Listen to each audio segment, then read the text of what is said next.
rahlan haji, niat disempurnakan.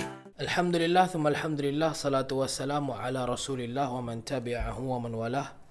Alhamdulillahi rabbil alamin wa bihi nasta'in wa ala umuri dunya wad din. Nahmaduhu wa nasta'inuhu wa nastaghfiruh wa na'udzu billahi min shururi anfusina wa min sayyiati a'malina. Man yahdihillahu fala mudilla lahu wa man yudlilhu fala hadiya lahu. Ashhadu an la ilaha illallah wahdahu la sharika lahu wa ashhadu anna Muhammadan abduhu wa rasuluhu la nabiyya ba'dah. Amma ba'd. Fa inna asdaqal hadithi kitabullah wa khairul huda hudan nabiyyu sallallahu alaihi wasallam wa syarrul umuri muhdatsatuha wa kullu muhdatsatin bid'ah wa kullu bid'atin dalalah wa kullu dalalatin finnar. Ahyikum jami'an bi tahiyatil Islam. Assalamualaikum warahmatullahi wabarakatuh.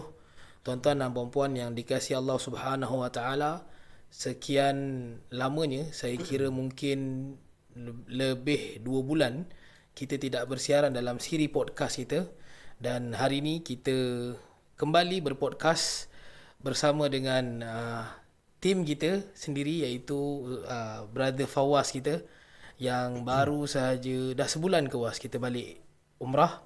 Lebih kurang sebulan. Dah lebih kurang sebulan. So kita baru saja balik, dan itu adalah umrah yang pertama kalinya, first time lah untuk saudara Fawaz kita. Jadi kita nak dengar sendiri sesi heart to heart. Memang saya tak ada bersembang sangat pun tentang ini dengan Fawaz, sebab kita memang nak dia ceritakan dalam podcast khas dengan apa yang dia sendiri rasa, apa yang dia sendiri lihat, dan apa yang dia sendiri boleh simpulkan daripada umrah pertama-tama kalinya lah. Baik. So Fawaz, mungkin Fawaz boleh kenalkan diri dulu, boleh cerita sikit berapa lama dah Fawaz dengan Faqih Travel, dan setakat ni apa yang Fawaz dah buat dengan Faqih. Silakan. Okay, Assalamualaikum semua. Nama saya Fawaz Zil Ikram bin Adnan. Tapi biasa orang panggil saya Fawaz je lah. Okay, so saya bekerja dengan Faqih dah lebih kurang nak dekat setahun dah. Sebab saya start intern bulan 6 tahun lepas. Sekarang dah masuk bulan 5, nak masuk dah bulan 6. So dah lebih kurang setahun lah bekerja dengan Faqih. Dan role saya dalam Faqih Travel adalah sebagai seorang marketing executive. And then live semua saya lah, dan content pun sama juga. Okay. Baik, Alhamdulillah. So Fawaz, kita terus kepada topik kita. Boleh. Iaitu umrah kali pertama, ataupun pertama kali umrah. Okay. So as well, Fawaz sebelum ni daripada intern lagi, kemudian diserap menjadi tim kita secara permanent. Fawaz dah pun terdedah dengan package umrah. Even Fawaz sendirilah yang jual package ini di atas talian, melalui media sosial kita, Facebook, Instagram, TikTok, live lagi, yang bercakap tentang sesuatu yang dia sendiri tak pernah tengok dengan mata kasar. So at the first part, Fawaz punya kita nak panggil apa, expectation, ataupun apa yang Fawaz faham dan rasa ketika sebelum berangkat tu. Maksudnya Fawaz selama ni faham apa, Fawaz selama ni ingatkan macam mana, yang Fawaz tahu ceritanya apa berkenaan dengan perjalanan umrah ni. Okay, so saya nak start daripada mana ni? Daripada sebelum keberangkatan ke macam mana? Daripada awal, maksudnya yang Fawaz tahu. Okay. Umrah ni macam ni. Jadi bila tahu nak pergi umrah tu, bila at the moment Fawaz bagi tahu saya Fawaz nak pergi umrah dan kita approve, so at that part Fawaz masa tu macam mana rasa, nanti aku macam mana aku nak buat macam mana, aku nak kena buat apa. So masa itu yang saya nak Fawaz kongsikan. Okay, boleh. So sebenarnya saya pergi umrah ni pun sebenarnya saya tak sangka macam mana saya boleh pergi umrah. Saya pun tak sangka. Dan benda tu dia macam tiba-tiba terdetik. Okay, at first, yang pertama sekali, masa tu macam biasalah, saya datang kerja, saya buatlah postingan poster dan juga saya uploadlah video yang ada dekat dalam saya punya PC tu. And then tiba-tiba saya scroll TikTok. Dalam masa seminggu tu saya scroll TikTok, asyik keluar pasal umrah je. Pasal umrah, pasal Kaabah, pasal Mekah, pasal Madinah. Saya pun heran lah, kenapa kan. Biasanya TikTok saya tak adalah keluar macam biasa Islami sangat. Tapi biasa tiba-tiba dalam seminggu tu memang lama. Memang setiap kali saya balik kerja, saya scroll TikTok malam, memang setiap kali sebelum tidur akan ada pasal umrah, pasal orang cerita, pasal orang bagi macam topik kena umrah. So daripada situ lah, tiba-tiba satu hari tu saya pergi masuk bilik Tuan Haji, and then saya bagi tahu, Tuan Haji, saya rasa saya nak pergi umrah lah untuk trip April yang sekali lepas Syawal tu lah. Lepas tu Tuan Haji macam dia terkejut. Serius lah? Ya betul, saya rasa saya nak pergi umrah waktu tu.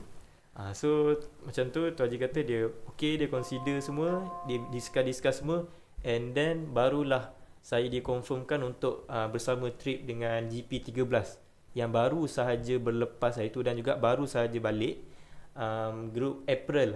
GP13 grup Syawal, sikit je, tak ramai pun, 11 orang jemaah sahaja. Termasuk kita orang dua, saya dengan Tuan Haji 13 lah, 13 orang sahaja yang pergi untuk trip Syawal tu. So at the first part,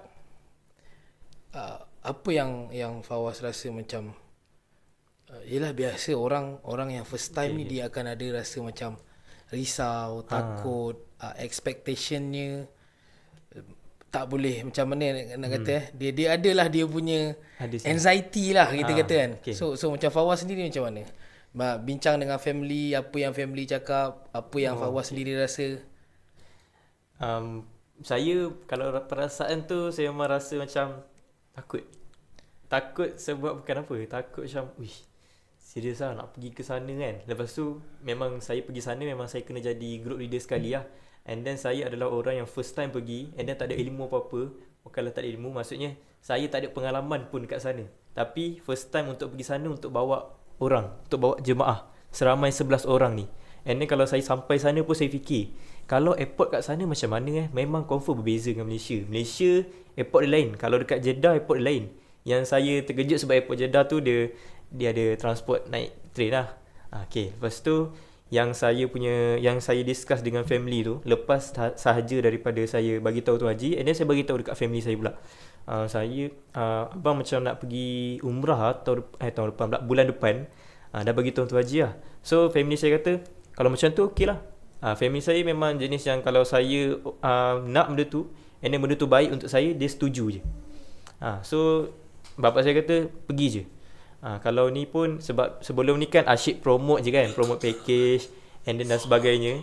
Tapi kali ni mak ayah saya kata ambil peluang ni, ambil pengalaman, nanti bila dah pergi baru boleh cerita dengan orang, baru boleh bagi tahu perasaan kita macam mana sebenar pergi sana. Macam tu. Okay. Dari sudut Fawaz sendirilah, apa yang Fawaz paling risau sebenarnya sebelum berangkat tu? Benda paling risau lah. Saya sebenarnya risau tak cukup duit. Tak cukup duit risau sebenarnya tak cukup duit. Umur Fawaz sekarang berapa? Umur saya 21. Tuan-tuan kena dengar tu, 21. Nekat nak bagi umrah, duit pun belum steady sebenarnya, tapi tindakannya, imannya, dia dah cukup. Tak, saya beritahu terus terang Fawaz, kalau saya di umur Fawaz tu 21, saya mula berkecimpung secara serius, secara rasmi dalam industri pada seawal umur 23 tahun. Dan saya sendiri ketika tu tidaklah berangkat menggunakan duit sendiri, melainkan dengan hasil bisnes lah, hasil daripada mengumpulkan jemaah. Ialah masing-masing ada bahagian masing-masing. Tapi untuk satu orang yang berumur 21 tahun dengan duit yang sekadarnya, yang ketika mana orang lain sibuk mengumpul enjoyment lah, kita panggil lah, mengumpul hiburan, mengumpul sesuatu untuk ditunjuk-tunjuk kepada kawan-kawan yang lain bahawa aku telah berjaya, tapi Fawaz memilih untuk membelanjakan apa yang ada tu untuk umrahnya, which saya giving a credit to Fawaz, shout out to Fawaz atas usaha yang murni ni. Tapi saya sangat nak tahulah, selain daripada duit yang menjadi isu semua orang pun sebenarnya. Jemaah kita bila datang nak daftar, sebelum daftar dia memang akan tanya pasal harga. Memang berkira-kira tu adalah kelaziman lah bagi orang yang nak melaksanakan umrah ataupun haji sekalipun. Dia akan kira, dia akan tengok kosnya macam mana. Tapi selain daripada tu, maksudnya saya dari sudut rohani, dari sudut perasaan, apa yang Fawaz risaukan dan apa yang Fawaz takutkan ketika tu? Ke takut saya kena marah dengan saya kat sana ke macam mana? Tak ada. Kalau saya masa tu dah prepare lah. Kalau tu haji suruh apa kan. Sebab saya pun first time belajar, so saya kena ikut je lah. Kalau dia marah saya tu sebab apa, ada teguran yang saya salah buat ke apa, itu memang saya kena ikut lah. Kalau saya tak ikut benda tu, sampai bila-bila pun saya takkan betul. So saya memang kat sana saya ikut je. Kalau tu haji suruh macam bagi saya task untuk call bas ni, saya call hari tu, malam tu juga. Walaupun orang bas tu dia asyik bosan dengan suara saya tetap juga call. Sebab saya ikut juga arahan tu. Okay. So perasaan saya ada perasaan takut sebab takut tak nampak Kaabah. Tu perasaan yang takut lah. Sebab saya bukanlah, sebab kita kan manusia ni kan pendosa kan. Dan saya pun sendiri macam saya dah macam paling risau bila aku dah sampai sana macam mana nanti. Bila dah jejak dah masuk dekat kawasan Mataf tu, adakah aku akan nampak Kaabah macam orang lain? Adakah aku akan dapat rasakan apa nama dia? Rasa macam sayu, rasa macam tiba-tiba Allah pilih untuk uji, untuk azab pula kan. Orang lain semua nampak, tiba-tiba kat aku pula jadi tak nampak macam tu lebih kurang. So ini perasaan yang betul-betul Fawaz rasa Itu saya memang rasa betul. So nak bagi tahu juga kita punya viewers yang benda ni bukanlah benda yang buat-buat Maksudnya kisah risau, anxiety tak nampak Kaabah ni bukan cerita yang mutawif, yang ustaz-ustaz buat-buat. Tidak. Memang ada orang yang dia berdebar tuan-tuan. Dan sebenarnya pada saya lah, saya tak tahu Fawaz macam mana, tapi pada saya debaran itu adalah satu kemanisan. Debaran untuk berangkat, debaran untuk melihat Kaabah, which is benda tu tak ada pada kami kami yang biasa berangkat, biasa membimbing. Saya tak tahulah orang lain, tapi pada saya saya tak ingat lagi bila lah saya ada perasaan tu. Which is kita berdebar-debar nak sampai ke Mekah, berdebar-debar nak melihat Kaabah. Tak ada perasaan tu bagi kami yang dah biasa. Tapi kita faham, jemaah bila tengok Kaabah, first time tengok Masjidil Haram, even daripada dalam bas ketika kita tunjukkan, tuan-tuan boleh tengok ke arah kanan depan tuan-tuan adanya menara jam. Kita sangat dapat merasakan keadaan itu. Cuma kita tidaklah merasai lagi seperti mana yang first timer. Sebab tu sebenarnya menarik untuk dengar cerita-cerita orang-orang yang first timer ni. Dan bagus juga sebenarnya untuk kita rekodkan pengalaman dan juga perasaan ini, supaya satu hari nanti bila kok-koklah Fawaz nak buat dosa, dia tertengok dia punya video ni, dia teringat balik, aku yang cakap macam ni, aku yang rasa macam ni. Lepas tu sekarang aku nak jadi sombong pula. Kot lah tiba-tiba satu hari nanti Fawaz dah popular dah pun. Cuma nanti satu hari nanti jadi mutawif popular, jadi ustaz kegemaran ramai. Semua orang nak pergi umrah, nak ustaz Fawaz yang bawa. Masa tu dia nak sombong, dia kena ingat balik cerita dia first time umrah dulu macam mana kan. So Fawaz takut tak nampak Kaabah tu. Sebenarnya apa yang membuatkan rasa takut tu muncul? Sebenarnya saya ada dua benda rasa takut. Saya bukan tanya pasal dosa banyak ke apa dosa yang dibuat, tidak. Tapi apa yang menjadikan Fawaz sangat takut tu sebenarnya? Sebab saya sebenarnya tak ready. Saya macam apa yang aku buat sampai aku boleh sampai sini. Kalau macam kita tahu, orang yang pergi umrah ni, orang yang pergi sana tu adalah orang yang terpilih, yang mana Allah panggil dia, yang Allah jemput dia. Bukan sebab dia banyak duit ke dia boleh pergi sana, tak. Saya memang tak ada duit pun. Tapi saya fikir duit aku memang tak ada, tapi aku dah sampai sini. Tapi macam mana boleh sampai sini? Benda tu macam masa saya nak masuk tawaf tu je, saya macam berfikir. Daripada dalam bas memang saya tak tidur. Daripada flight lagi saya tak tidur. Ada dua kerisauan sebenarnya. First kali kerisauan dia, saya nak niat mikot. Sebab saya takut terlepas niat lah. Takut tak niat nanti kena bayar dam pula kan.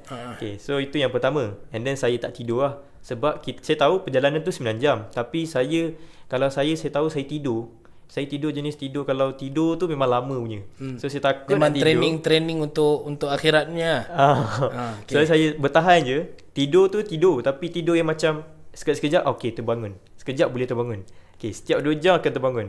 So dah lagi 4 jam tu sebelum kita orang landing, Tuan Haji kejut saya lah untuk tukarkan ihram. Lagi lah, waktu saya tukarkan ihram tu lagilah saya tak boleh tidur. Lagi tak lena dengan first time pakai ihram lama-lama macam tu. Dia macam rasa tak selesa sikit. And then lepas dah sampai tempat mikot tu, barulah dah niat, and then barulah rasa macam lega sikit. Tapi tak sampai situ je lega dia.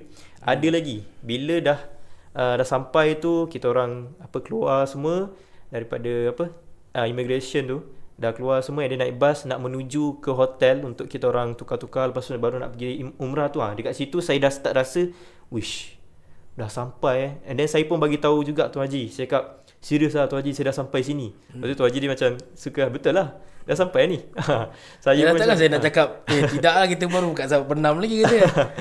So saya macam wish betul lah dah sampai. Saya duduk tengok kat tingkap je. Saya nak tidur pun tak lena. Jemaah lain saya tengok tidur je. Sebab dia orang perlukan rehat. Sebab saya tak ada lah. Sebab saya nak tengok jalan, tengok keadaan Saudi ni macam mana. And then kerisauan tu yang macam tak nampak khabar tu, dia masih dalam lagi. Bila dah sampai kat hotel tu, bila nak bergerak tu, dia macam tiba-tiba timbul. Wish, kau dapat tengok khabar ke tak? Dalam hati saya lah, kau ni macam ni saya nak cakap, saya bukan orang yang macam berilmuan sangat tapi saya sedar saya punya tahap mana saya kan. Mungkin sebelum ni saya banyak ada buat dosa. Mungkin sebelum ni ada banyak yang berselisih faham apa kan. So saya banyak muhasabah kat situ daripada Malaysia lagi saya rasa. Tapi bila sampai sana lagi rasa tu, dia rasa lagi mendebar kuat. Bila dah lepas kita orang solat jamak tu, lepas solat jamak qasar, maghrib dan juga isyak, and then kita orang pergi ke tempat nak ke Mataf tu. Masa tu Abang Roni yang handle untuk tawaf. Sebab saya first time, saya just ikut je lah. Dan Tuan Haji dia handle untuk jemaah yang berkursi roda. Okay, so waktu yang first time saya masuk tu, dah masa berjalan tu saya punya tapak kaki dah macam, wish, asal bergetar kaki aku ni. Dia macam nak masuk tu macam takut-takut lah. Takut-takut Parkinson lah. Macam Parkinson sikit lah. Lepas tu tangan saya tiba-tiba rasa macam sejuk kan. Sejuk. Lepas tu masa tu risau dah masuk ke alam lain. Risau macam tu lah. Bila dah masuk tu, tiba-tiba masa nak turun dekat eskalator tu, saya nampak jemaah semua perempuan dah nangis lah. Kenapa dia nangis kan? Jemaah orang lain ke jemaah kita? Jemaah kita. Okay. Ada yang start nangis lah. Sebab dia orang dah nampak. Saya macam, mana Kaabah? Saya macam benda tu takut. Saya macam sudah. Serius lah, betul-betul nampak kan. Tiba-tiba macam, wish, ya Allah, jangan ya Allah, aku nak tengok Kaabah ya Allah. Aku dah macam takut lah. Okay, lepas tu masa turun eskalator memang dah meremang lah. Waktu takut tu memang dah meremang lah. Dah lah, first time pergi. Lepas tu kena jadi group leader pula. Kalau group leader yang tak nampak macam mana nak bawa tawaf kan. So saya macam, wish, tak apa, tak apa. Group leader pun tak nampak Kaabah, macam mana nak bawa tawaf ni kata. Okay, lepas tu kita turun. Okay, jemaah perempuan, jemaah perempuan saya tengok semua dah nangis-nangis lah. Yang first time pergi memang ramai jemaah kita yang ramai first time pergi. Totally semua yang first timer. Macam termasuk saya juga. And then lepas tu Abang Roni pula dia bagi tahu, okay, siapa yang tak ada wuduk pergi ambil wuduk. So saya pergilah ambil wuduk. Saya pergi ambil wuduk dulu, cuci semua. Okay. So bila keluar tu, jalan, masa nak keluar daripada tempat wuduk tu, baru saya tengok balik. Rupanya dekat tepi dinding je. Maksudnya pandangan saya tu dihalang oleh dinding. Mungkin macam nak takutkan sikit lah kan. Macam okay, dinding tu dihalang sebenarnya. Kaabah tu ada kat situ tapi dinding dihalang. Tapi memang masa tu memang saya macam, mana bangunan dia? Dia macam, mana bangunan dia? Waktu bila saya dah ambil wuduk tu, lepas saya tengok, sengit sikit, okay, dia memang ada dekat tepi tu. Maksudnya terlindung. Saya macam, tiang turun eskalator tu lah. Tiang-tiang tu dia macam melindung. Saya macam, lega lah. Kebetulan pula bila awak nak tengok, masa tu pula awak sedang menghadap ke tiang. Jadi setiap kali awak tengok, awak tak nampak. Betul. Memang rasa macam tu lah. So bila saya dah nampak tu, saya dah memang auto berair lah. Tak tahu nak cakap apa, tapi dia memang auto sendiri. Macam, ya Allah, akhirnya apa yang aku auto takut rasa tu, berusaha lah. Auto rasa macam isaf lah sikit. Macam, ya Allah, akhirnya yang aku takut tu, aku nampak juga benda tu. So yang kita takutkan tu macam sebagai iktibar juga kan. Takut yang saya memang takut pun kalau ternampak kan. Ini satu benda yang menarik sebenarnya kalau kita ingatkan balik. Kalau Fawaz boleh ingat balik the moment where kita risau, kita tak nampak Kaabah kan. Dan tak saya boleh kata tak semua orang ada perasaan ni. Which is saya sendiri pun saya rasa saya tak pernah ada perasaan tiba-tiba tak nampak Kaabah ni, pasal saya memang anti mastika daripada kecil lagi. Cuma bila kita ingat balik cerita-cerita orang, sebab ramai, Fawaz bukan orang pertama yang cerita anxiety yang begini Memang ramai jemaah saya yang cerita. Saya ustaz, bila nak pergi ni kali pertama ni, apa yang saya takut satu je, saya tak jumpa Kaabah, saya tak nampak Kaabah. Betul orang lain tak cerita tak adalah benda tu berlaku, tapi saya takut tiba-tiba Allah pilih saya untuk jadi benda tu.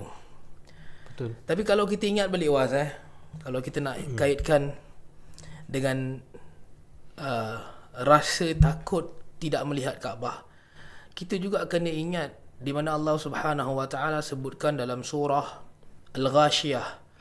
Kata Allah Subhanahu wa taala, hal ataka hadithul ghashiyah, bukankah telah datang kepada engkau cerita-cerita berita-berita tentang Al-Ghashiyah, hari kiamat. Yang mana Allah Subhanahu wa taala sebutkan hari itu adalah hari yang dikerumuni wujuhu yawma idzin khashi'ah, dikerumuni oleh wajah-wajah yang tunduk ketakutan. Kalau hari ni, kalau waktu itu Fawaz takut tidak melihat Kaabah, ketahuilah ada hari yang lebih teruk anxiety manusia ketika itu, di mana hari kita takut Tuhan tidak melihat kita. So perasaan ni saya boleh katakan satu perasaan yang baik, tapi janganlah takut-takut ke orang pula kan. Nanti kan adik nak pergi umrah cakap dengan adik, mu hati-hati, tak nampak Kaabah lagi. Jangan gitu cakap dengan orang begitu pula. Tapi perasaan-perasaan yang Allah letakkan ini dari sudut positifnya sangat baik. Dan kita kena tahu, aku tak nak lagi berhadapan dengan perasaan ini, so that apa yang aku buat, aku perlu improve diri aku, amalan aku. Dan itulah dia keadaan yang lebih dahsyat lagi apabila hari kiamat kita tak nak jadi manusia yang wajahnya khasyiah, tunduk ketakutan, tak berani, kerana setiap manusia alimat nafsum ma qaddamat wa akharat. Setiap jiwa yang dibangkitkan pada hari kiamat itu, mereka tahu apa yang mereka dah buat dan apa pula yang mereka bakal hadap. So ini satu part yang menarik sebenarnya kan. Kita selama ni dengar daripada Mastika, sekarang saya bawakan kepada tuan-tuan cerita di mana satu orang yang dia memang merasakan dia berdebar-debar takut tak nampak Kaabah. Kita rehat dulu, kita bagi ruang kepada iklan kita. Yang belum subscribe, sila subscribe. Yang belum follow, pastikan tuan-tuan klik pada button loceng tu, supaya tuan-tuan sentiasa mendapat notifikasi dengan post-post video-video kita. Jangan ketinggalan dengan post-post terbaru kita. Dan stay tune, kita akan sambung sekejap lagi Lensa Haji Umrah.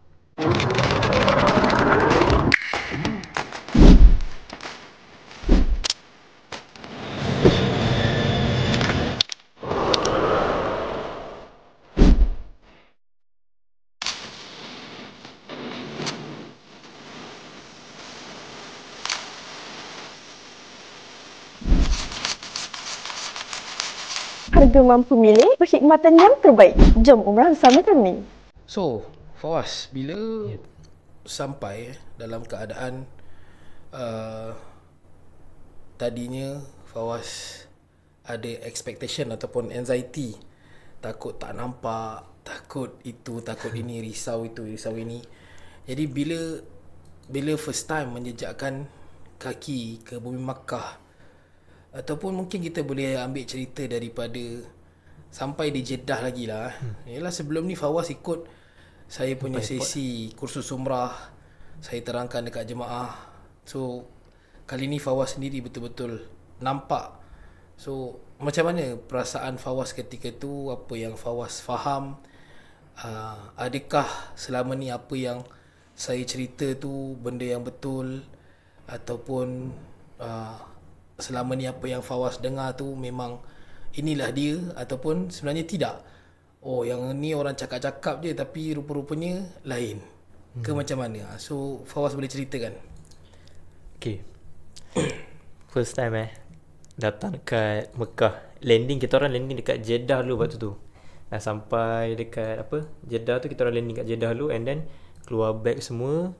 Lepas tu first impression saya ingatkan dekat airport Jeddah ni orang dia ramai macam dekat airport KLIA. Rupanya airport Jeddah ni kosong, tak ada orang sangat pun. So saya macam macam pelik lah kan. Bukan patutnya ramai ke orang pergi ni kan. Tapi rupanya mungkin waktu timing kita orang tu kita orang sampai pukul berapa dalam pukul 2 pagi. Pukul 2 pagi. Tidak. 1 pagi Kita sampai pukul 12 malam. 12 malam. 2 pagi tu kita sampai di Jeddah, di Mekah. Di Mekah, yes. So 12 tu saya tengok 12 malam, orang tak ramai. So dia tak adalah crowded sangat dekat airport Jeddah waktu tu. So bila dah masuk, dah lepas immigration, saya cerita balik, immigration kita orang ambil bag semua.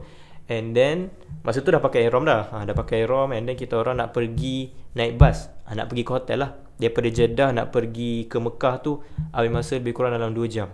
So maksudnya selama ni Fawaz sangka kalau kat airport tu memang betul, memang dahsyat lah. Cuma bila sampai tidak sebegitu. Betul, saya ingatkan. Tapi saya kena remind juga benda ni, situasi ni satu situasi yang di luar jangka lah.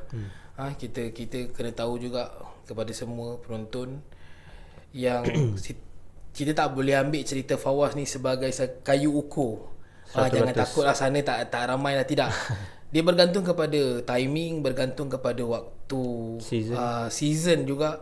Di mana kami ketika Fawaz punya group ni, ia adalah season di mana pertukaran, transisi di antara crowd Ramadan dengan nak masuk untuk crowd haji.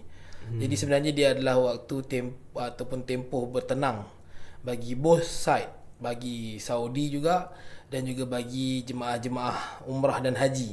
Kerana ini waktu nak masuk, jadi kita menyelit dekat tengah-tengah. So kita boleh katakan ini waktu yang agak lapang, tapi tak boleh jamin juga dia akan menjadi terlalu lapang. So kita masa tu dekat airport, boleh kata tak terlalu lama. Satunya sebab kita grup kecil. Grup kita kecil, 13 orang saja. Tidak terlalu lama mengambil masa, dan kita naik bas lebih kurang dalam 1 jam lebih sampailah ke Makkah. Dan kita sampai kat Makkah tu jam 1 suku, dan saya disebabkan kita dah kelewatan dan kita tak nak drag masa sampai terlalu dekat dengan subuh, jadi kita decide untuk start buat umrah, start berkumpul dan salat di haram pukul 2 pagi. Kita salat berjemaah untuk jamaah dan qasar. Jadi daripada Jeddah tu sendiri sampailah ke Makkah. Kemudian kita berkumpul. Masa tu Fawaz rasa macam mana dari sudut, yelah kita ada 2 hotel ketika tu yang selama ni Fawaz dengar. Kita menguruskan 2 hotel. Saya sendiri biasa handle sampai 3 hotel. Fawaz rasa dari sudut, sebab ini bukan bias, ini saya tanya terus terang je. Fawaz sendiri rasa hotel-hotel pilihan yang disusun oleh Faqih Travel ni, which is saya sendiri, adakah ia satu susunan yang bagi Fawaz baik ataupun macam mana? Ataupun Fawaz rasa macam susahnya nak handle dua hotel. Sebab masa tu lagi saya tak sayang-sayang saya, kalau betul nak belajar, saya terus bagi instruction, ini kena buat begini, ini kena buat begini. So Fawaz sendiri pada malam itu dah berlari ke sana sini, pergi ambil makanan al-baik kita. Lepas tu saya pula uruskan check in di Hyatt Regency. Then pada waktu tu Fawaz sendiri rasa macam mana? Adakah ia satu benda yang Fawaz tak sangka rupa-rupanya se-hektik ini, ataupun bagi Fawaz okey juga sebenarnya buat macam ni? Susunan tu Fawaz rasa macam mana? Bagi saya susunan tu teratur lah. Maksudnya macam contoh, kita waktu tu kita orang pergi kan 2 hotel saja, iaitu hotel premium, hotel Hilton dan juga hotel Hyatt. So 2 hotel ni sebenarnya dia connecting jalan belakang dia. So kalau korang nak tahu sebenarnya dekat package yang Faqih ni, walaupun korang tengok kan 100 meter, 50 meter, tengok daripada jarak macam tu. Tapi kalau tengok daripada segi kalau kita dah sampai dekat hotel tu, dia akan drop dekat bahagian belakang hotel. So which mean ada 2 lobby.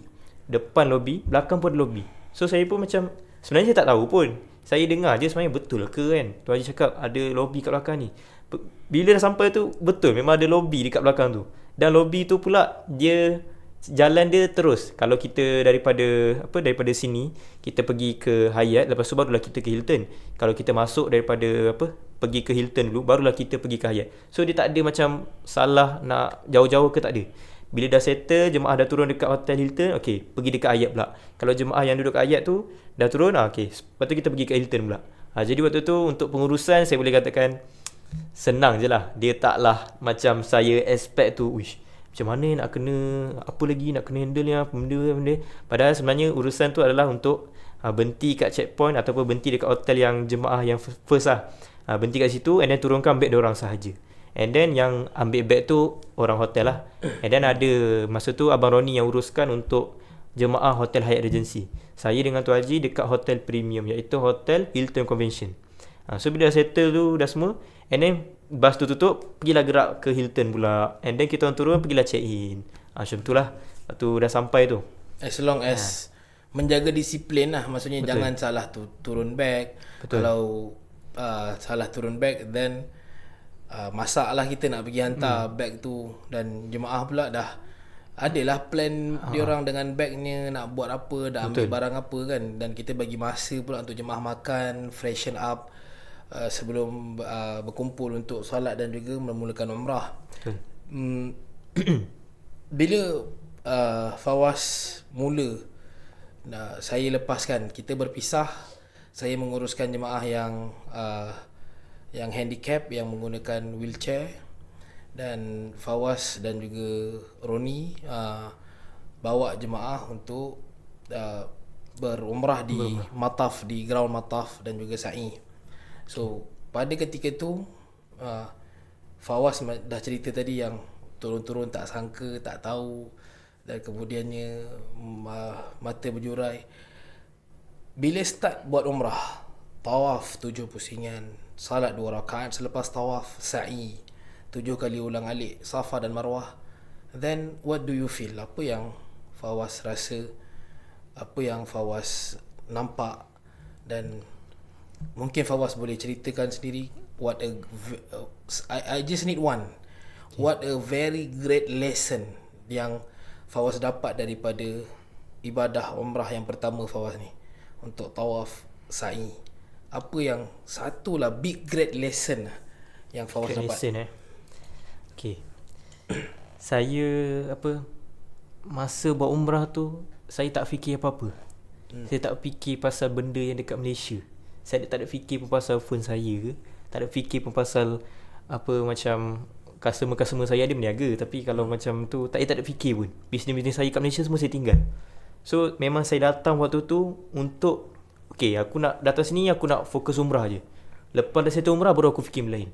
And then aku nak settlekan jemaah, nak bawa jemaah ni sampai habis, sampai settle, barulah boleh fikir benda-benda yang seterusnya. So tu benda yang saya pegang lah.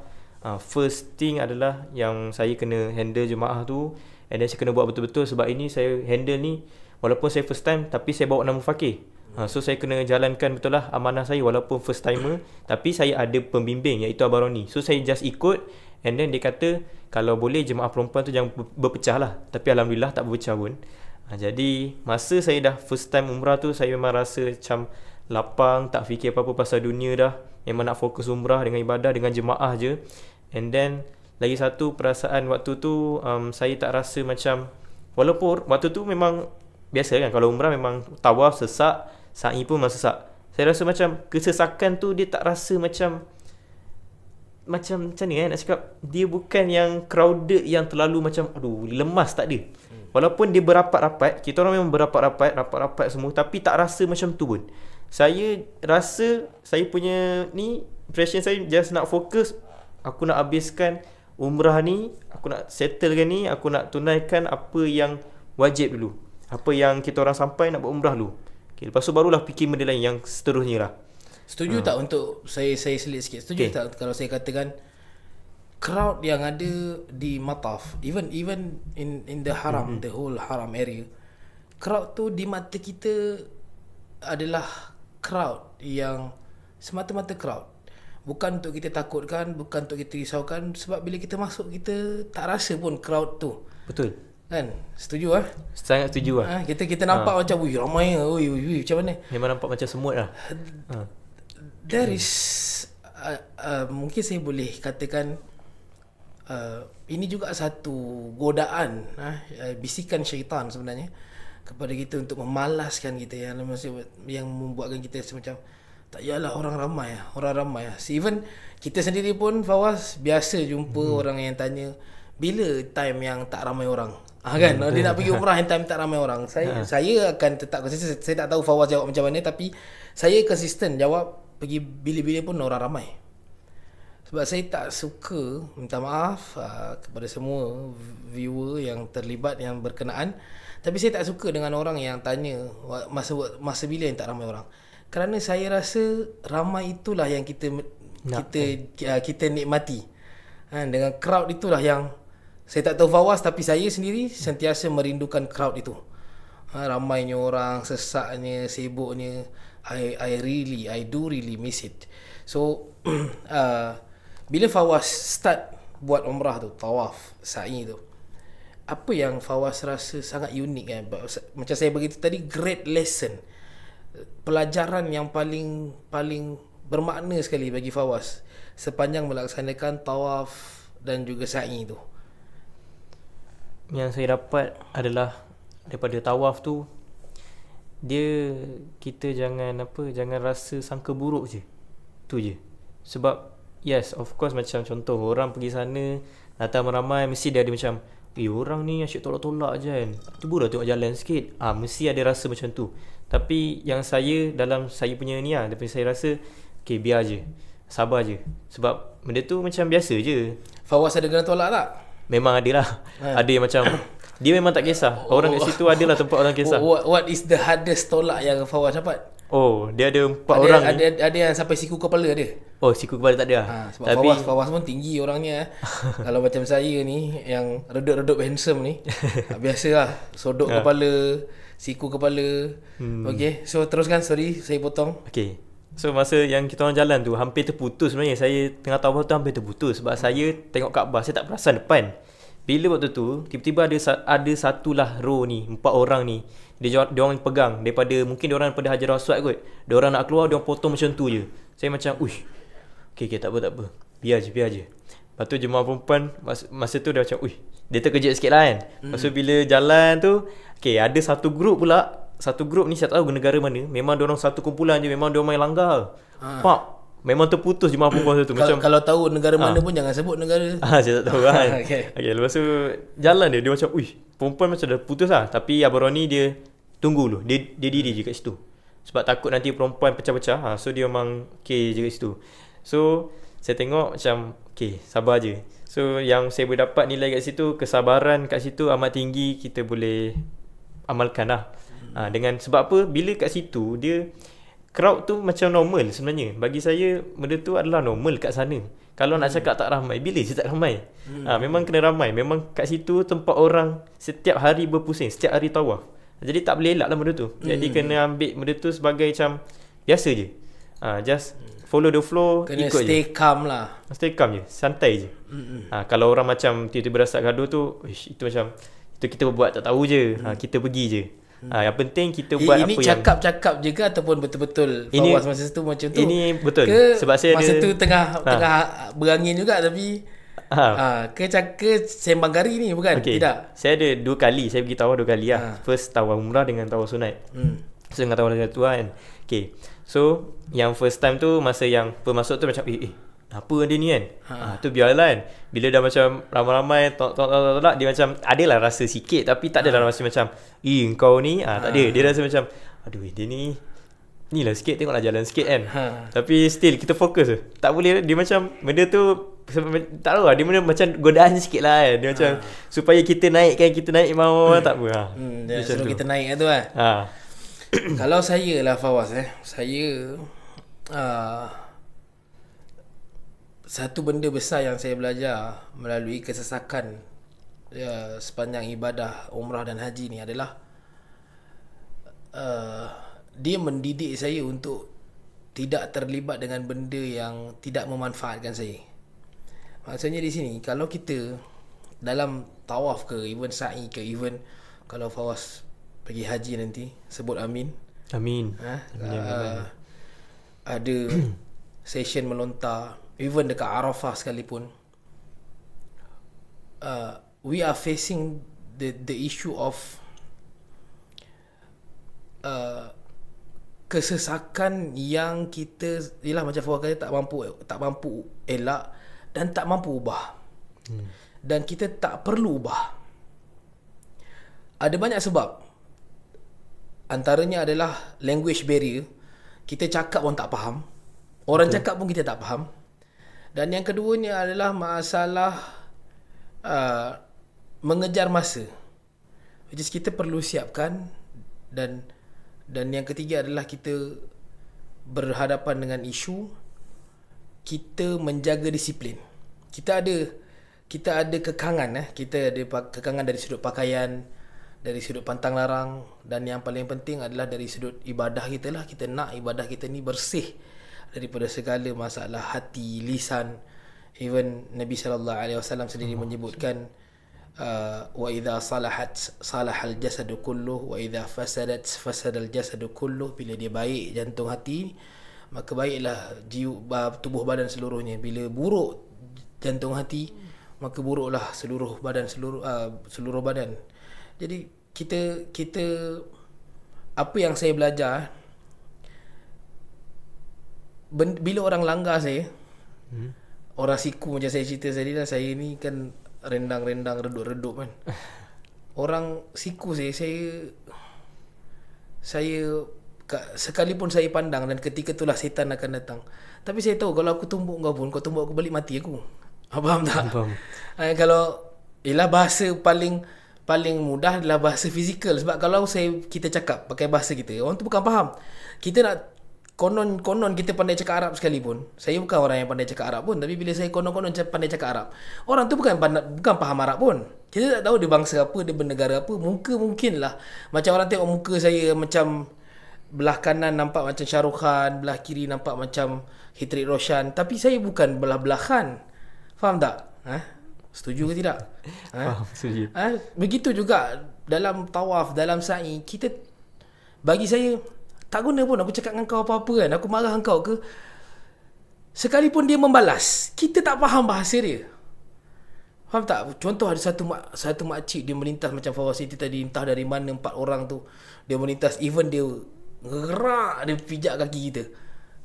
What can we do? Nak cakap apa?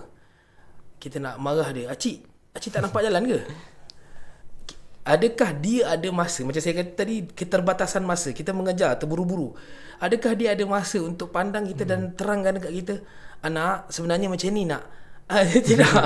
Kalau diterangkan pula, ada language barrier yang kita tak faham, yang sebenarnya it is very simple untuk kita letakkan husnuzan, sangka baik. Sama ada mungkin Acik ni nak cepat pergi toilet kot, dia ada masalah tak boleh tahan. Kalau dia tahan, kalau dia nak melayan kita lagi, mungkin dia akan menyusahkan orang lain pula. Faham tak? So ini benda yang saya rasa banyak membentuk diri saya juga, sehingga kadang-kadang terkesan juga dengan keluarga yang jadi macam apa awak nak buat, awak buatlah, asalkan tidak menyusahkan orang, tidak melanggar undang-undang, tidak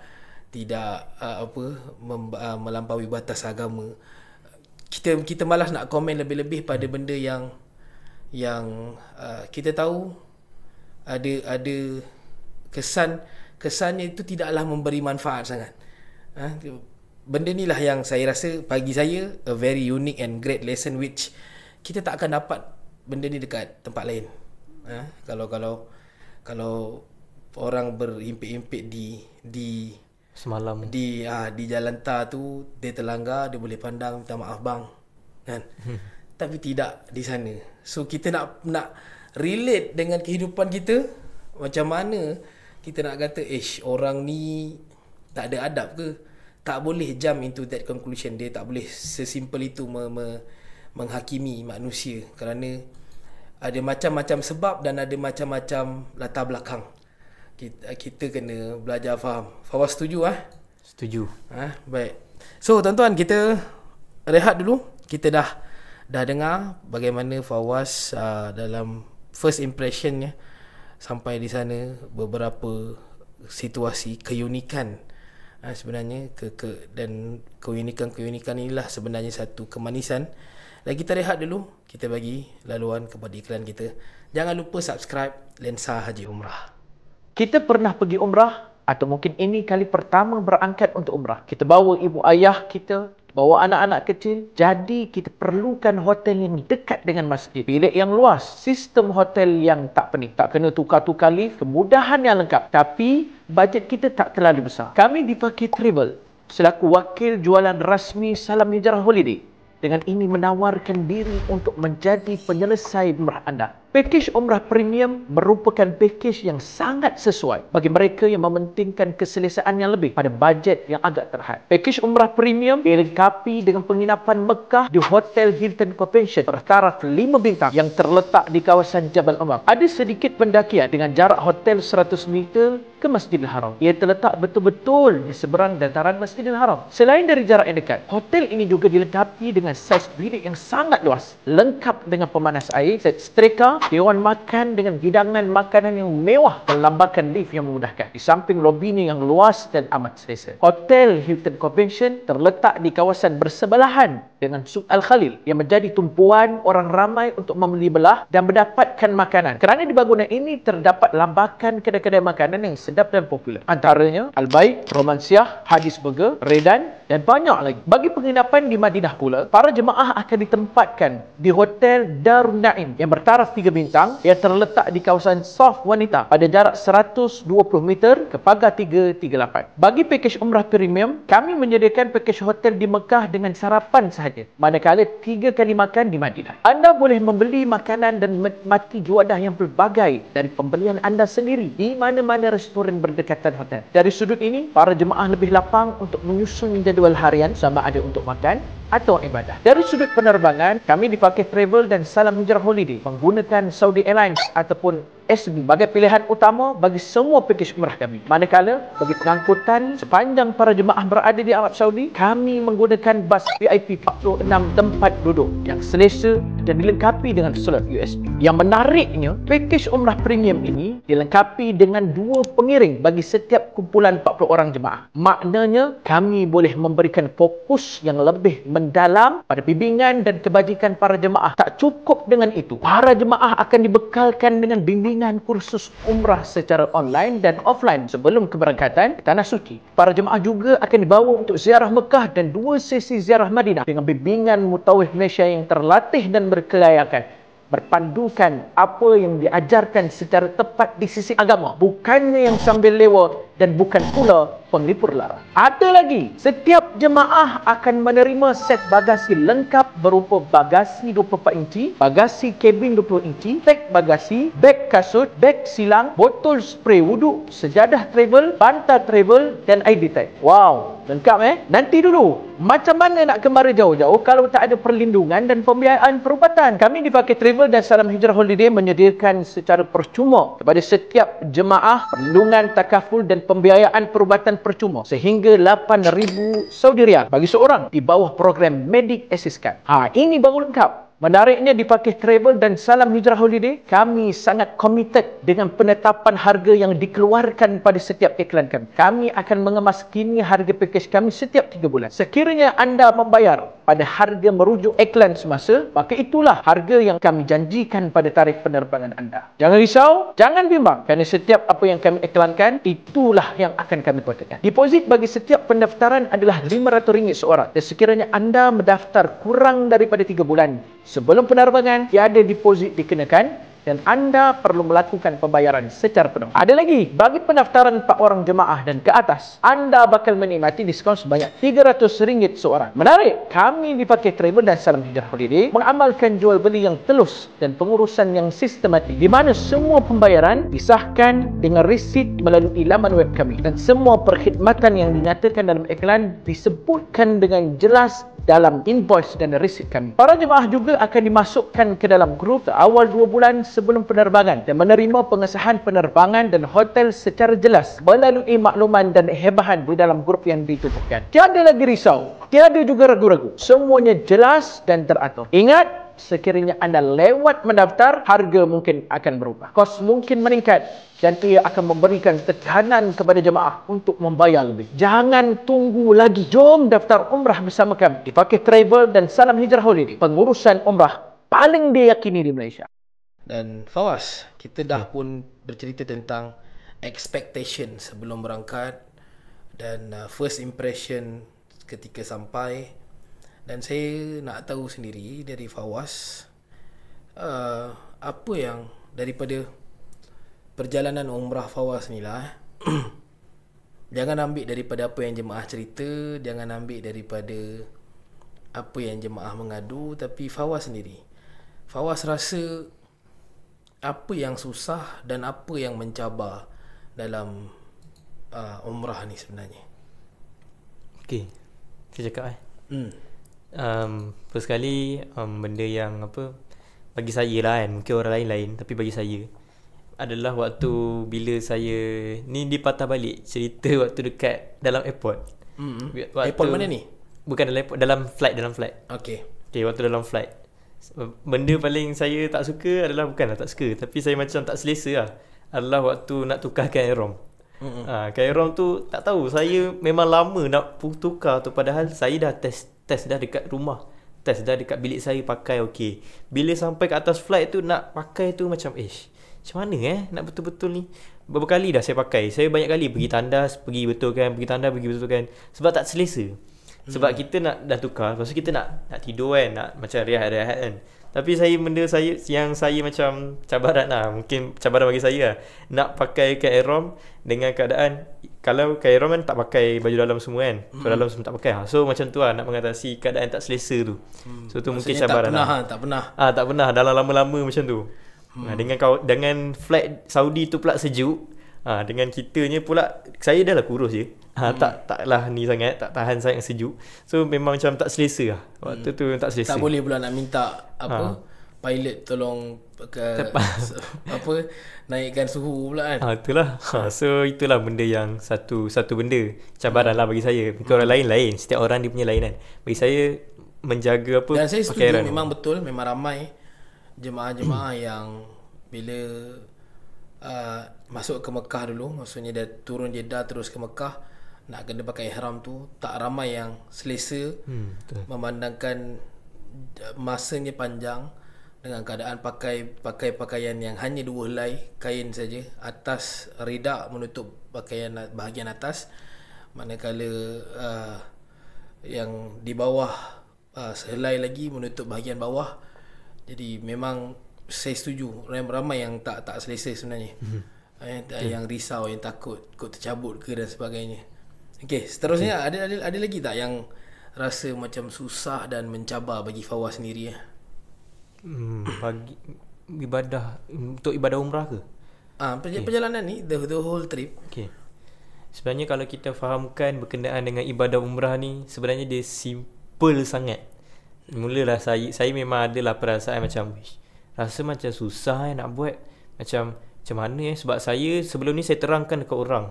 Saya tak pernah pergi umrah pun, tapi saya cerita pasal orang tawaf tu berapa pusingan, 7 pusingan, lepas tu dia punya anggaran 3.5 km, lepas tu dalam lebih kurang 2 jam dekat situ. And then saya rasa macam benda tu yang cerita tu memang betul sebenarnya, tapi tak adalah rasa macam dia itu sebenarnya cabaran daripada Malaysia sampai sana taklah jadi cabaran pun, macam jadi sebenarnya macam biasa. Faham tak macam ni? Okay. So bila dekat sa'i pula, dia pun saya rasa mula-mula banyak expectation je, tapi bila reality dia tak pun macam tu. Maksud banyak expectation tu, expectation yang macam mana? Expectation benda ni macam susah, tapi bila kita dah buat, kita dah buat sendiri benda tu, jadi macam senang. Yalah, kat mana mudah. susahnya kan? Betul lah. Susahnya mungkin dari sudut fizikal lah, kena berjalan. Bagi orang yang tak mampu berjalan jauh, ia akan menjadi satu kesukaran lah. Okay, betul, Tapi dari sudut road technical, tidak, kerana Safa di situlah Marwah kan. Dia ulang-alik tempat yang sama, halanya yang sama. Dia tidak kena kona kanan, kona kiri, naik turun, tidaklah. Betul. Jadi Fawaz nak bagi tahu that tawaf disangka susah, tidak. Sa'i disangka susah, tidak. Itu bagi Fawaz lah. Tuan-tuan jangan salah faham. Tidak juga saya katakan terlalu mudah, tidak pula saya katakan terlalu susah. Tapi dia bergantung kepada keadaan, kemampuan seseorang, terutamanya dari sudut fizikal, which kalau tak mampu untuk berjalan ataupun berlari-lari anak, kita ada alternatif untuk menggunakan wheelchair ataupun menggunakan bagi golf cart tu. Jadi dari sudut urusan harian, makanan, yang mana Fawaz join dengan grup sebilik dengan saya, untuk grup di Premium di Hilton Convention yang menyediakan makan pagi saja, sarapan, dan kemudian di Madinah 3 kali sehari di Dar An-Naim. So dari sudut Fawaz sendiri dalam the whole trip ni, ada apa-apa cabaran ataupun yang sesuatu yang sukar bagi Fawaz untuk melalui rutin harian? Ada ke mana-mana bahagian? Sebenarnya ni cabaran dia adalah saya tak pandai bahasa Arab. Okey. Nah, sebab hari tu ada saya jumpa orang tu, saya macam tanya dia lah kan, ni apa benda semua. Saya tak ingat saya tanya bahasa apa, tapi saya tanya dia dalam bahasa Inggeris. Dia tak faham.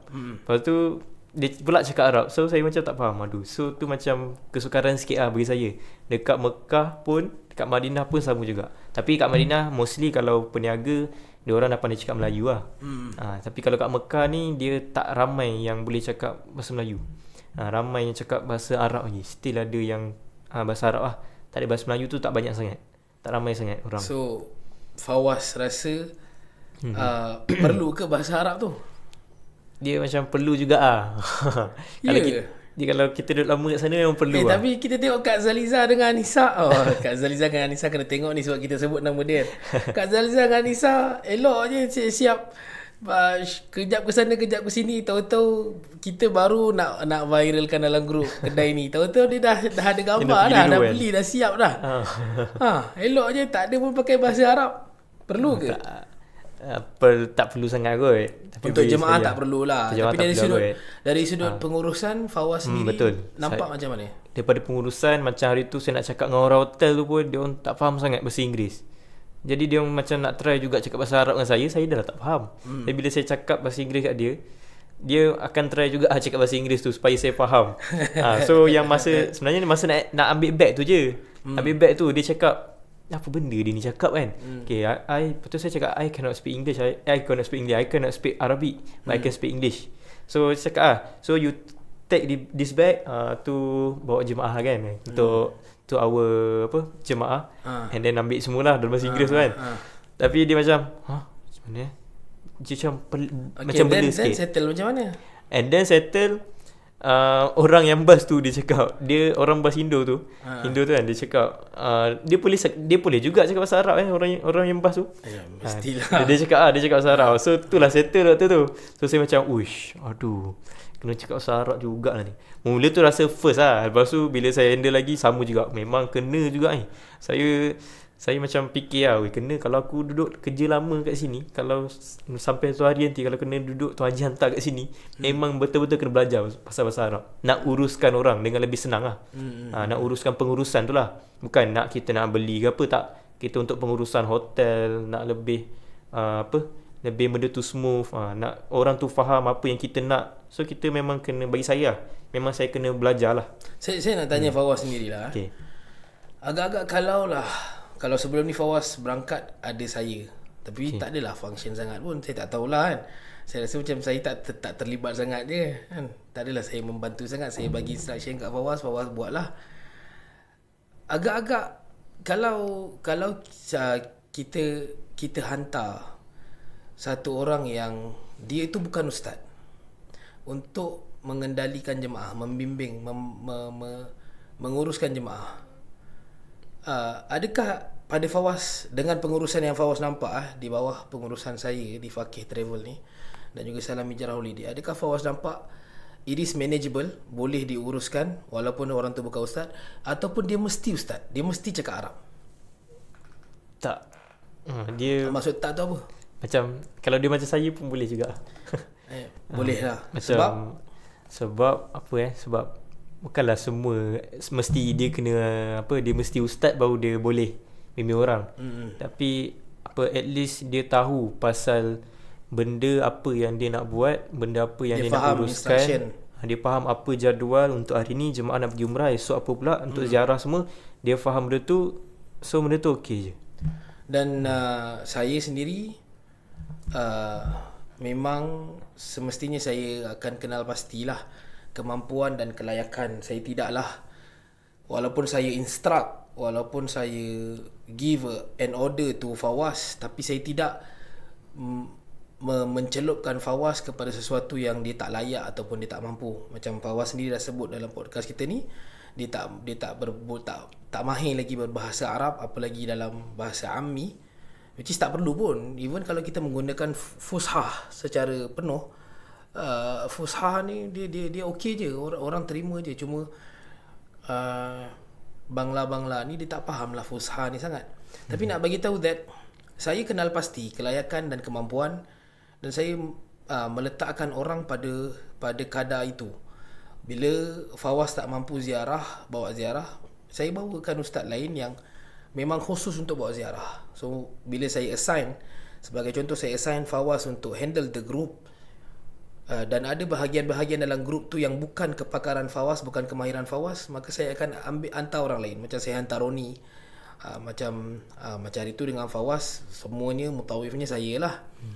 Tapi pada waktu-waktu yang lain akan ada mutawif yang akan muncul untuk bawa sesi ziarah tu. So inilah dia keunikan yang kita bawakan. Kita tidak menetapkan satu orang itu dia mesti ustaz sepenuhnya, dan sekalipun dia tak mampu untuk berbahasa Arab, kurang-kurangnya dia berbahasa Inggeris. Sebab kalau dia tak boleh bahasa Arab sekalipun, saya akan hantarkan voice note, bagilah orang hotel tu dengar ke, atau worst case scenario saya akan telefon, worst case scenario saya akan hantar orang. Adalah kita punya askar-askar di sana yang akan turun untuk menguruskan walaupun I'm not around. Tapi begitulah pengurusan kita. Kita lebih memfokuskan kepada kemampuan seseorang itu untuk membimbing dan melaksanakan setiap urusan yang berkenaan. Manakala kalau ada sakat 1-2 pada ziarah dan sebagainya, kita hantarkan ustaz. Kita tak jadikan itu sebagai satu beban yang tiba-tiba Fawaz lah yang jadi imam, Fawaz lah yang jadi ustaz, Fawaz lah yang jadi tukang sembelih kambing. Dia tidak one man show begitu. Baik. So Fawaz, kita masih lagi dalam kerangka cabaran dan kesukaran. Yang Fawaz nampak lah dari sudut yang Fawaz rasa sendiri, dari sudut ibadah tu, harian, baik umrah ataupun baik salat, betul lah kita punya package tu kita dah susun, which pada saya lah, penilaian saya, Fawaz ada ruang kat sini untuk mengkritik. Pada penilaian saya, package kita at its best, sesuai, mudah, bahkan santai untuk para jemaah. Namun tetap ada, saya tak boleh sebut pasal saya nak dengar daripada Fawaz sendiri, tetap ada kesukaran yang berlaku. Dan Fawaz sendiri rasa kat mana yang bahagian, bukan worst tapi the most bukan mengganggu, tapi dia mencabarlah, the most challenging part dalam trip umrah Fawaz kali ni. Apa dia? Selain daripada bahasa tadi, saya nak cerita pasal ibadah yang berkait dengan haram, baik Masjidil Haram ataupun Masjid Nabawi. Okay, ada satu cabaran kalau keluar hotel lambat waktu hari Jumaat. Itu salah satu cabaran lah. Sebab bila lambat sikit keluar, dia tak boleh masuk dekat kawasan yang biasa tu, yang dataran depan Clock Tower tu kan. Benda laluan tu ditutup. So cabaran dia adalah waktu tu memang kena berjalan jauh, and dia kena naik pula dekat tingkat berapa dah saya tak ingat, tingkat 3 kot. Saya solat dekat tingkat 3. Tapi pusing tu memang pusing dekat bangunan baru. Saya pusing New expansion. New expansion tu. So saya pergi jalan kat situ, memang agak lama juga nak sampai tu. Keluar pukul 10. Pukul 10 lebih macam tu lah kan. Keluar nak pergi solat Jumaat lah. Waktu tu pergi, tutup rupanya jalan ni. Macam, serius lah nak jalan mana ni kan. Sebab saya pun waktu tu pergi seorang, saya tak tahu. So saya macam bela sikit lah. Macam mana? So ikut je orang jalan-jalan tu. Ikut sampailah penghujung tu lah, dekat bangunan baru tu kan, new expansion tu.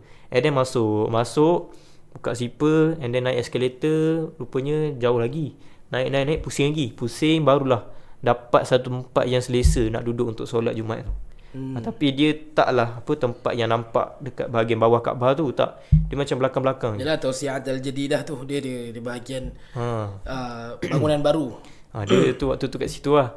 So itu mungkin mencabar sikit lah kot, bagi saya lah kan. Kalau macam bagi saya tak ada mencabar, sebab saya mampu. Mungkin kalau orang yang berkursi roda ataupun orang yang warga emas, contohlah tiba-tiba anak dia pergi haram seorang-seorang, dia tinggalkan ayah dia nak pergi solat Jumaat. Tapi kalau dia tinggalkan dekat hotel, and ayah dia tu nak pergi macam ni, walaupun ayah dia boleh berjalan. Nak berjalan tu, waktu tiba-tiba kena pula hari Jumaat. Berjalan tu, dah lah saya cakap ni, pusing memang lama, memang jauh. Kalau dia tersesat pula macam mana? So mungkin tu salah satu cabaran lah juga. Kalau orang yang berusia ke, orang yang bukan macam saya ni, muda lagi, masih boleh tahulah kan. Tempat tu saya boleh detect lagi. Okay, ni tempat tadi keluar ikut je. So kalau mungkin orang yang dah tua, dia orang macam tak tahu sangat. Jadi benda tu yang menjadi kerisauan lah sebenarnya. Kalau untuk orang yang berusia. Masalah ni adalah masalah yang saya boleh kira boleh berlaku kepada semua orang pun. Bukan kepada yang hotel belah-belah Jabal Umar ke, bukan di belah-belah Misfalah, bahkan di Menara Jam, Safwa, mereka perlu pusing jauh apabila diarahkan jalan yang ada di area hotel mereka ditutup. Dan yes, it's happen. Sebab tu Fawaz setuju tak kenapa saya tidak menetapkan jemaah untuk ingat satu route saja. Kalau Fawaz perasan cara saya guide jemaah, saya akan pusingkan jemaah ke arah hotel, bukan ke arah haram. Jadi saya tak katakan jemaah inilah dia pintu kita, tapi saya menunjukkan kepada jemaah inilah dia area hotel kita. Jadi saya tunjukkan Menara Jam, maka di sebelah kanan, kalau kita daripada belakang kita adalah haram, depan kita adalah Menara Jam, hotel kita berada di sebelah kanan.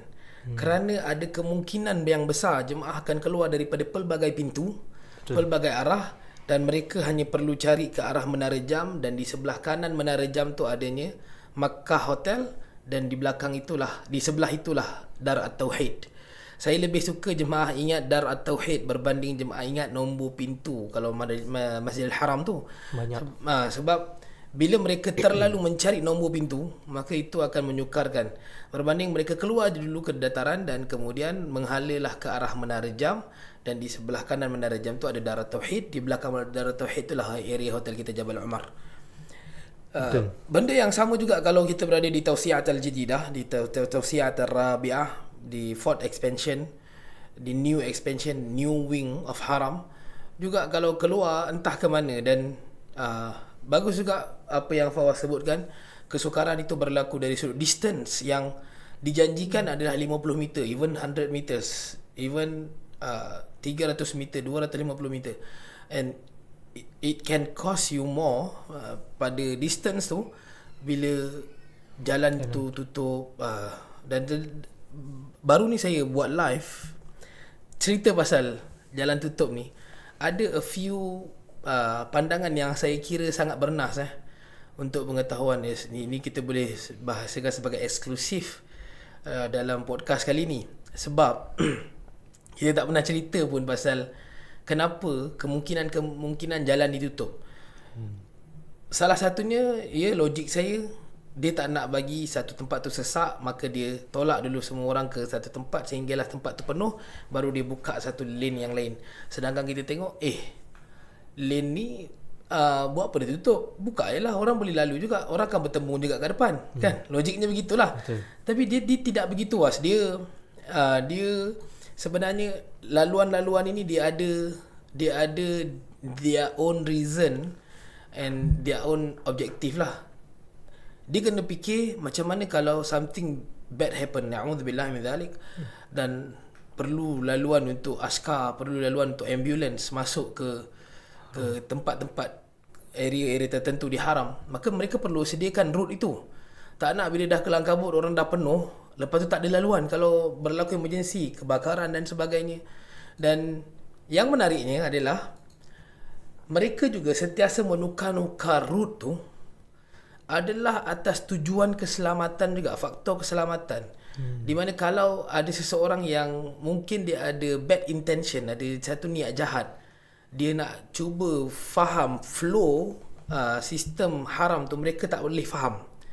Kerana dia punya rotation, dia punya tukar, dia punya tutup, yang kita sendiri orang biasa ni pun tak faham. Kenapa kau tutup jalan ni? Kenapa kau tak bagi aku masuk pintu ni? Kenapa kau buat 100 pintu, kau buka 2 je? Boleh faham maksudnya kalau ada orang jahat, kind of saya tak pasti boleh sebut ke tidak, teroris. Sebab dulu pernah ada record, kalau Fawaz pernah baca record di mana Masjidil Haram pernah ditawan oleh gerakan-gerakan ekstremis. Jadi in term of that, mereka sentiasa learn a lesson and improvise dia orang punya security system, so that perubahan-perubahan jalan, route, pintu dan sebagainya ni sebenarnya adalah atas faktor keselamatan juga, untuk menjadikan orang yang cuba nak faham tak boleh faham. Dan kerana itulah kita sendiri, kalau orang yang cuba nak faham pun tak boleh faham, apalagi kita yang langsung tak faham apa-apa. Kan? So saya harap tuan-tuan semua boleh dapat something yang very important kat sini, so that kita tidaklah datang untuk komplain. So aku geram tu lah, Arab ni kenapa lah tak sekolah ke, tak gerti ke nak faham jalan tu, buka lah, orang dah ramai. No, they cannot easily tukar ataupun buat ikut selera. Sebab tu kadang kita tengok ada orang yang sampai bergaduh dengan askar, dia cakap bukan-bukan ke askar tu terpaksa tahan dan dia tak boleh buat apa-apa. And this is the reason. InsyaAllah tuan-tuan, kita rest dulu. Kita bagi laluan iklan kita sebelum kita pergi kepada kesimpulan penutup daripada perjalanan umrah kali pertama saudara Fawaz kita.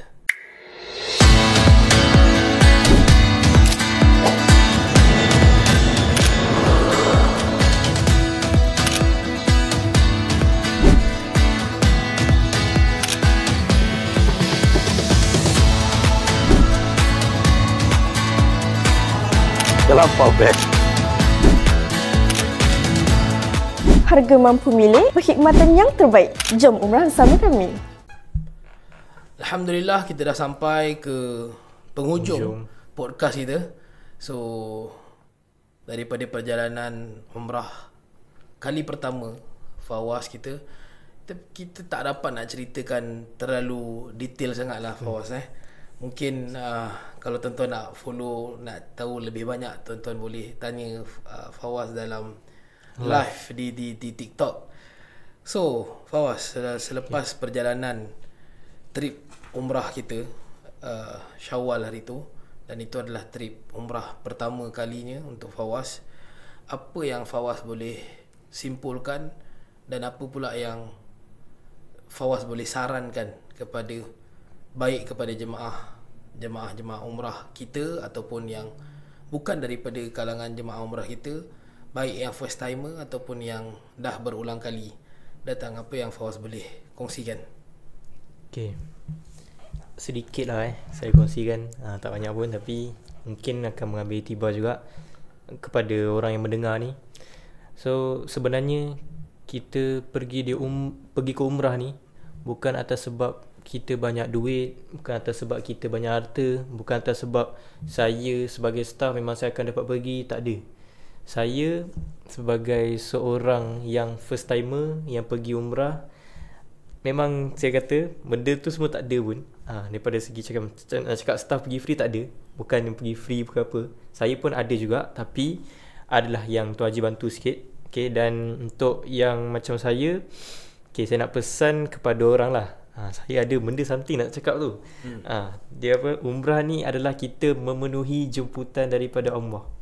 Bukannya kita pergi sekadar untuk okay, aku nak pergi ni, aku nak settlekan aku Sebab punya umrah. aku kerja kuat, bukan sebab aku banyak duit. Bukan sebab okay, aku ada duit ni, dah berapa tahun dah aku nak buat, sebab aku banyak duit aku boleh pergi. Tak ada. Sebab nak memenuhi jemputan Allah tu kepada kita lah. Allah jemput kita. Kita pergi umrah tu sebab atas jemputan dia.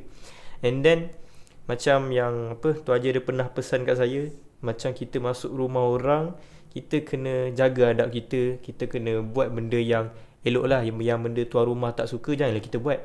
Macam sama juga kita pergi dekat Mekah, kita banyakkan beribadah, banyakkan Kita terikat dengan pantang larang ihram. betul, banyakkan pergi ke haram, meluangkan masa kat sana. So itu adalah salah satu benda yang boleh dikatakan saya rindu juga benda macam tu kan, benda yang nak buat lagi kat situ. Sebab Dia benda ada ke rasa, sorry saya potong sikit. Okay, tak ada ke rasa like ruginya aku tak buat benda tu hari tu kat sana? ada. Saya ada perasaan tu, memang ada lah. Ruginya lah, kenapalah aku tak macam apa, tak spend time betul-betul masa yang ada banyak tu dekat satu hari tu. Saya tak ada ambil satu hari untuk saya iktikaf kat situ.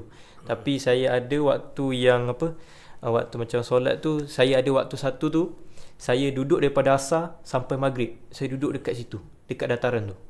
Saya duduk kat situ, saya tak buat apa pun. Cuma saya just buka saya punya telefon, saya baca Quran sikit, and then saya record pemandangan kat situ. Dia macam duduk kat situ rasa tenang. Sebab tak tahu nak cakap macam mana, tapi dia punya feel tu takkan dapat lah kalau macam contoh orang pergi healing, pergi kafe, pergi healing nak tenangkan diri. Tapi bila pergi kat dataran tu, tak payah fikir apa-apa pun, just duduk je, dia akan rasa tenang tu sendiri. Macam okay, santai, tak ada apa-apa nak fikir. Record tu, sebab saya record tu untuk dapatkan momen lah. Nanti tengok balik video, okay, boleh ingat dulu kat sini macam mana, kat sini. Okay, itulah. Fawaz, saya ada satu soalan random lah. Okay. Fawaz boleh jawab setuju ataupun tidak, tak kisahlah. Sebab benda ni betul-betul random. Benda ni betul-betul jangan salah faham. Saya tak kata orang lain yang pergi melancong tu tak baik, tidak. Tapi saya nak tanya supaya kita boleh ada, saya nak tahu adakah kita di pihak yang sama. Adakah Fawaz setuju kalau saya kata sekarang ni macam saya lah Was Okay. saya kalau kumpul-kumpul duit ataupun saya berbelanja, saya akan fikir satu cara satu jalan. Cara saya fikir adalah, daripada aku bayar ini, lebih baik aku simpan duit, bawa anak bini pergi umrah. Daripada aku belanja ini, lebih baik aku, kalau aku contohlah nak bayar tu benda yang 3,000 aku boleh simpan untuk umrah anak aku kot. Dan saya sendiri akan sentiasa fikir, daripada pergi cuti-cuti tempat lain, lebih baik duit yang aku simpan ni buat pergi umrah. Adakah Fawaz begitu sekarang? Adakah Fawaz macam start balik ni dah tak ada fikir dah nak pergi New Zealand ke Korea ke? Kalau aku ada duit memang aku nak pergi Mekah. Kalau ada duit aku nak bawa mak aku pergi Mekah, nak bawa ayah aku pergi Mekah. Adakah Fawaz begitu sekarang? Macam saya lah, saya ada rasa macam lepas saya dah pergi umrah kali pertama tu, saya ada rasa macam okay, dah tahu dah semua route ni macam mana kan. Okay, lepas ni mungkin kalau aku dah balik Mekah ni, lepas tu dapat prospek ramai, and then saya ada berhajat. Saya sebenarnya ada dua benda, ada dua hajat saya. First hajat saya adalah, kalau saya dah balik umrah kan, lepas tu dah dapat ni rekod ni family semua boleh nampak ni Okay, ada dua benda. First kali bila saya mungkin dah lepas umrah, mungkin saya dah boleh cerita ke orang, saya dah mungkin boleh dapatkan prospek yang banyak. Bukanlah sale macam contoh orang tanya, saya dah boleh tahu, and then orang pergi umrah dengan saya ramai semua. And then ada dua benda je. Pertama, mula-mula saya fikir memang saya nak beli kereta lah. Itu yang pertama. Yang kedua, saya nak gunakan duit yang saya dapat komisen daripada berniaga umrah ni, nak bawa kedua mak ayah saya pergi sekali. kalau boleh sebenarnya plannya tahun ni lah.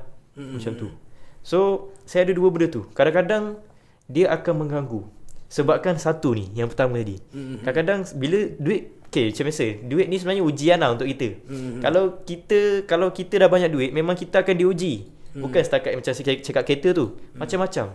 Saya kadang-kadang nak pergi beli baju mahal-mahal, tiba-tiba macam nak pergi beli, tiba rasa banyak duit, nak pergi beli baju, nak pergi beli apa, makanan mahal-mahal. Seminggu tu makan dekat tempat mahal le. Pergi basuh kereta pula hari-hari. Lepas tu nak pergi apa, shopping, macam setiap hari buat benda yang menghabiskan duit. So tu salah satu macam dugaan lah kalau kita banyak duit ni. So kita, bagi saya benda tu dia macam kita sendiri lah tanamkan balik apa niat sebenar yang kau nak buat. Apakah niat sebenar kau? Yang kau dah pergi umrah tu, adakah betul kau nak bawa mak ayah kau pergi tu? Duit tu semata-mata nak gunakan untuk kemudahan pergi balik ke? Tapi bila saya fikir balik, mungkin kereta tu tak payah pun. Mungkin saya akan lebih memilih untuk umrah lah, untuk bawa mak ayah saya umrah. Tapi benda tu akan ada banyak godaan syaitan. Bila kita dah rasa duit kita banyak, ini kita akan cuba, okay, apa kata 10,000 ni, 20,000 ni, apa kata aku guna untuk aku beli macam tiba-tiba nak deposit kereta. Boleh juga. Ataupun nak pergi beli benda yang mahal. Belilah apa, jam yang mahal, jam Rolex ke apa kan. Tiba-tiba sebab kita rasa duit banyak. Rolex mana 20,000 tu tak adalah 20,000 tu macam beli macam-macam okay. Benda yang menghiaskan kita kan. Macam sebenarnya benda tu dia adalah dugaan daripada syaitan. Dia akan tapi Fawaz berusaha. sendiri cenderung untuk saya masih dia tengah-tengah. Saya waktu duit banyak, saya akan macam ya Allah. Dia banyak benda. Kadang-kadang tiba-tiba nak beli benda tu, tapi bila fikir balik, aduh duit ni nak guna ni nanti dengan duit umrah saya lagi kan. So benda tu fikir. Kadang-kadang adalah saya memang ada terlepas pun. Ada saya guna duit tu pergi beli baju lah. Lepas tu adalah habis sikit. Lepas tu fikir balik, okay, ni simpan. So kesimpulannya kita memang akan diuji. Kalau dunia, kita akan diuji dengan duit lah. Benda tu memang tak boleh elak lah. Tapi dari sudut niatnya, Fawaz memang, kalau katakanlah bila ada 10,000, antara nak pergi bercuti di tempat lain dengan pergi umrah, Fawaz pilih yang mana? Saya akan pergi umrah lagi lah. Sebab saya, itu yang saya nak faham. Okay. Antara 10,000 yang nak beli kereta, sekarang ni cerita 10,000 dah ada. Okay. Nak beli kereta ataupun nak hantar mak pergi umrah, Fawaz pilih yang mana? Saya akan hantar mak saya pergi umrah. Then inilah dia yang saya cuba sampaikan, di mana bila satu kali tuan-tuan, bila kita ada anjakan paradigma untuk beranikan diri, Allah mudahkan yang lain, dan kemudian kita akan balik dengan membawa perasaan yang terlalu rindu. Fawaz mungkin setuju dengan saya. Dia ada satu momen tuan-tuan, saya sendiri was satu momen di mana kita akan duduk dekat atas tikar sejadah tu, termenung, dah rasa macam, saya sendirilah, saya tak tahu. Even ialah saya lagi, ketika rakaman ni sedang dibuat, saya ada beberapa minggu saja lagi sebelum berangkat untuk haji. Saya sendiri tak tahu adakah Allah akan sempatkan aku, ataupun itulah dia, Syawal kita hari itulah kali terakhir kita menjadi tetamu Allah di sana. Dan apa yang kita harapkan sebenarnya tak lain tak bukan adalah untuk berangkat dengan keredaan Allah dan untuk mendapatkan umrah dan haji yang mabrur. And that is the ultimate mission kita lah. Dan rasa tu adalah satu rasa yang, kalau selama ni saya bercerita dengan Fawaz sebelum dia berangkat, sebenarnya dia macam cerita dengan dinding je. Faham tak? Dia bukan faham pun, dia bukan rasa pun. And now Fawaz berada di tempat saya, di mana dia bercerita, dia cuba bercerita dengan orang yang bukanlah orang tu dinding, tapi satu keadaan yang sebenarnya realitinya kita je yang rasa. Kita je yang tahu betapa terharunya, betapa manisnya perjalanan tu, betapa kita sedang merindukan momen-momen tu. Kita kadang boleh terbayang pagi kita, subuh kita, lepas subuh kita lepak dekat batu-batu depan hotel, Petang kita pergi jalan-jalan dekat belakang, kita minum air tebu, naik teksi jalan-jalan satu Madinah. So that is the moment that kita rasa setiap masa Fawaz, kita setiap nanti awak akan sampai tahap, insya-Allah awak akan sampai tahap setiap kali awak datang ada je benda tak settle tau. Maksudnya ada je benda yang tak sempat nak buat. Aku datang nanti nak buat ni. Begitulah indahnya perjalanan umrah kita, haji kita. Dan saya boleh sebut macam mana sebenarnya kebanyakan orang yang dia pergi lagi ni, kita rekod kita setakat ni jemaah paling banyak pergi adalah 3 bulan sekali. Kita 3 bulan pergi, lepas tu dia pergi lagi. Tapi kebanyakan jemaah yang pergi haji adalah jemaah yang dia tak puas dengan umrah dia. Dan kemudiannya jemaah yang pergi tiap-tiap tahun adalah jemaah yang dia memang, saya nampak lah, terus dia dah set dah. Setiap bulan dia bayar dengan kita, setiap bulan dia dah allocate lebih daripada gaji dia. Dia berani, macam ada setengah orang yang dia buat sales, dia ada commission, dia setkan gaji dia bulat-bulat ditransfer ke kita untuk umrah. Bila dia cukup berapa yang dia nak, bila dia ada masa, sebab dia kerja business, so bila dia ada masa, dia tanya kita, dia confirmkan dengan saya tarikh apa yang ada, duit apa yang dia dah bayar tu cukup untuk berapa orang, dia angkat pergi umrah. Sedangkan dia hidup tu dengan commission. Maksudnya dia commission dia itulah yang dia jadikan belanja bulanan dia, dan gaji tetap dia itulah yang dia letakkan untuk umrah.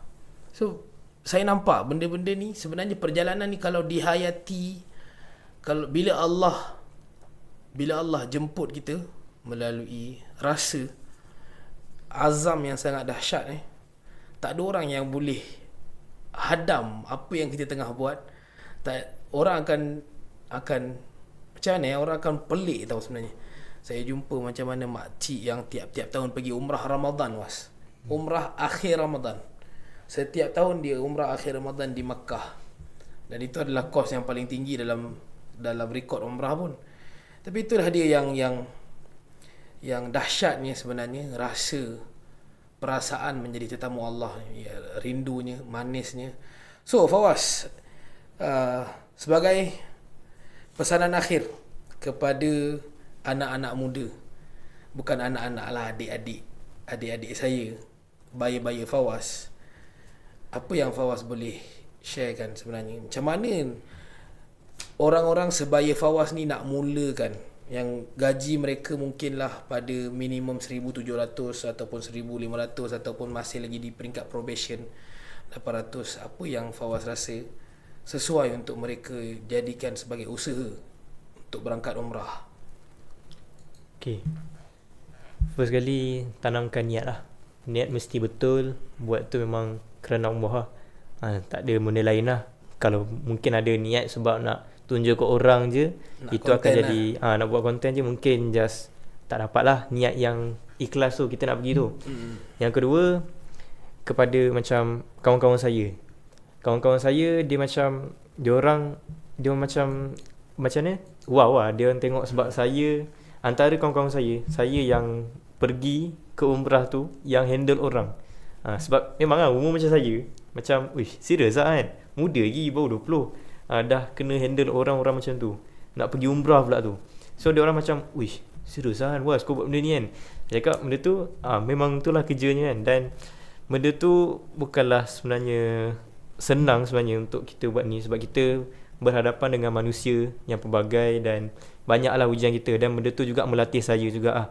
Dan kepada kawan-kawan saya yang tanya kalau macam nak pergi tu macam mana, boleh nak bayar ansuran kalau sekarang yang dah bekerja. Kalau siapa tanya, dengan package fakir ni korang nak bayar ansuran pun boleh.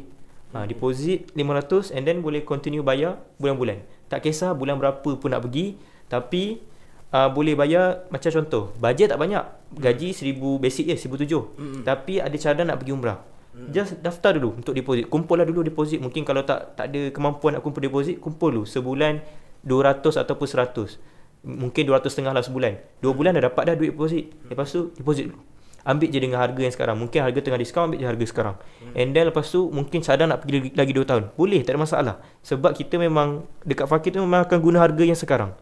Lepas tu memang akan, lepas dah tu buatlah macam mana pun. Macam ansuran nak bayar 200 sebulan ke, kalau ada macam ni lebih ke, kadang-kadang waktu kita dah bayar tak konsisten, akan ada ujian juga. Waktu kita nak bayar untuk umrah tu memang akan ada ujian. Mungkinlah tiba-tiba dengan gaji kita nak bayar tu, tiba-tiba kereta rosak. Tiba-tiba nak kena baiki pula dekat 500. Aduh, nak pilih umrah ke nak bayar kereta, so terpaksa lah bayar kereta sebab kita memang nak pergi kerja kan.